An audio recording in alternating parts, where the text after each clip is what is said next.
अमर बावरी ने दलित परिवारों के साथ राज्यपाल से मुलाकात की। इस दौरान उन्होंने राज्यपाल को राज्य में हो रहे दलितों के ऊपर अत्याचार की घटनाओं से अवगत करवाया। उन्होंने बताया कि किस तरह से झारखंड में कई ऐसे जगह हैं जहां पर दलितों की जमीन को लूटा जा रहा है, काम नहीं करने पर उनके साथ मारपीट की जाती है, कहीं भूख से मौत हो रही है, कहीं ठंड से दलित परिवार की मौत हो रही है।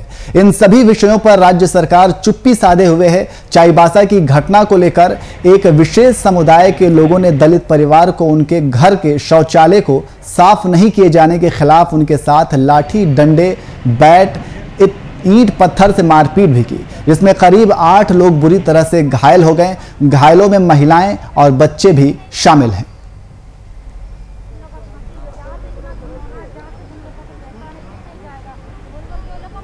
घटित हो रही है, विशेष करके दलित महादलित परिवारों के साथ, वहाँ के नागरिकों के साथ जो घटनाएं हो रही है, वो 3 बड़ी घटनाएं जो आज के समय में है वो है चिरोडी जामताड़ा का मामला, जहां महादलित टोरी परिवार के 3 महीने से निर्वासित जिंदगी जी रहे हैं, अपने नेटिव लैंड से, अपने जमीन से विस्थापित होकर के। उनको घर नहीं मिल रहा है, जिन पे मुकदमे हुए हैं। अनुसूचित जाति आयोग के दौरे के बाद भी प्रशासन ने 24 घंटे में गिरफ्तारी की बात की थी, आज खुलेआम घूम रहे और इनको अपने घर वापस नहीं जाने को दिया गया है।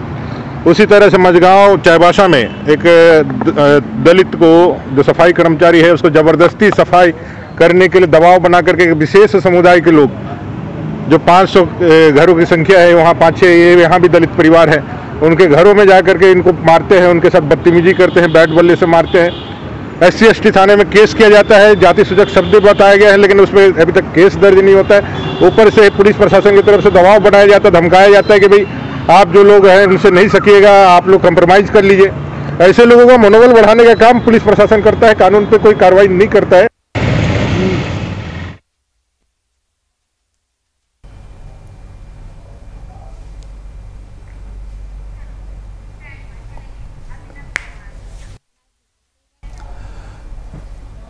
और इसी खबर पर अधिक जानकारी के लिए हमारे संवाददाता अभिनव कुमार हमारे साथ लाइव जुड़ गए हैं। अभिनव, जिस तरीके से राज्य सरकार के ऊपर लगातार विपक्ष हमलावर है और अब इसी कड़ी में दलितों के ऊपर हो रहे अत्याचार को लेकर के राज्यपाल से मुलाकात की है, अभिनव।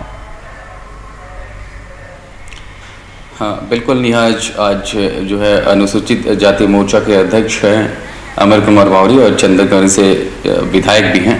उन्होंने आज राज्यपाल द्रौपदी मुर्मू से मुलाकात करी है। उनके साथ जो दलित परिवार हैं वो आए हुए हैं। देखिए, बात यह है कि जो विधायक जी हैं दलितों के लिए हमेशा वो तत्पर रहते हैं और शायद यही वजह है कि जब भी दलितों पर अत्याचार होता है तो वो खड़े होते हैं। इससे पहले भी कई ऐसे सीनेरियो देखने को मिले थे राज्य में, जहाँ पर ये जो विधायक जी हैं वो खड़े रहते हैं।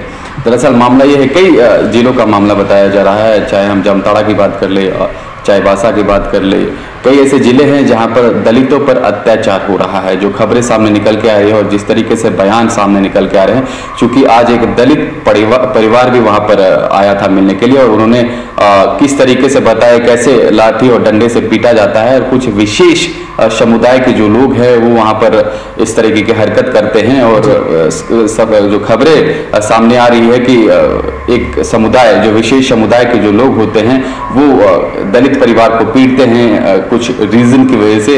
हालांकि वो बाथरूम, टॉयलेट और साफ करने के लिए बोला जाता है और उसके बाद वो नहीं करते हैं, जो खबरें आ रही है उसके बाद उनको दलित परिवार को पीटा जाता है। ये एक जिले की खबर मैं बता रहा हूँ, ऐसे कई जिले हैं, जैसे कि जामताड़ा की बात कर ले, साहिबगंज में ऐसे जो दलित है उनके साथ अत्याचार किया जाता है। तो तमाम तरह के जो बातें सामने निकल के आ रही है कि दलित को शोषित जो है उनको मारा जाता है, मैं आपको यहाँ पे रोकूंगा। हमारे साथ कांग्रेस के प्रवक्ता राकेश सिन्हा हमारे साथ जुड़ गए हैं। बहुत बहुत स्वागत है आपका हमारे चैनल में। जी सिन्हा, जिस तरीके से विधायक जो हैं वो दलितों की समस्याओं को लेकर के राज्यपाल के पास पहुंचे हैं, उन्होंने शिकायत की है कि जो राज्य सरकार है वो दलितों के साथ दोहरा व्यवहार कर रहा है, दलितों के ऊपर जुल्म ज्यादती हो रही है, लेकिन सरकार जो है वो इसके खिलाफ कोई भी एक्शन नहीं ले रहा है। चाहे वो जामताड़ा का मामला हो, चाहे वो चाईबासा का मामला हो, ऐसे तमाम मुद्दे उन्होंने उठाए हैं राज्यपाल के सामने और जमीनों को लेकर के भी उन्होंने कहा है कि उनका हक मारा जा रहा है। क्या कुछ कहेंगे सर?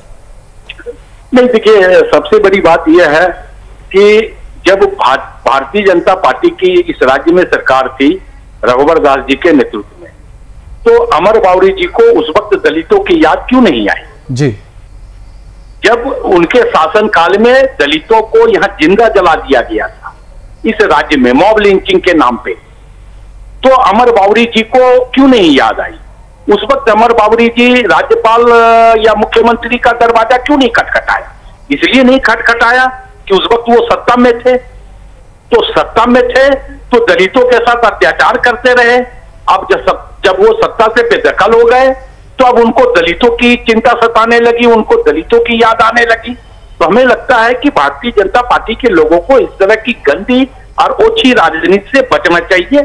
अभी की जो परिस्थितियां हैं इस देश में, इस राज्य में, उस परिस्थिति से उनको आकलन करके उस परिस्थितियों के साथ एक स्वस्थ विपक्ष की भूमिका को निर्वहन करते हुए उन परिस्थितियों से उनको लड़ना चाहिए, ना कि इस राज्य में और गंदी राजनीति करके इस राज्य की जनता के मन में द्वेष की भावना को फैलाने का ये लोग काम करें। अब सबसे बड़ी बात यह है कि जिन पीड़ित परिवारों की बात ये लोग कर रहे हैं, उस पीड़ित परिवारों के साथ हमारा भी पूरी तरह सहानुभूति है।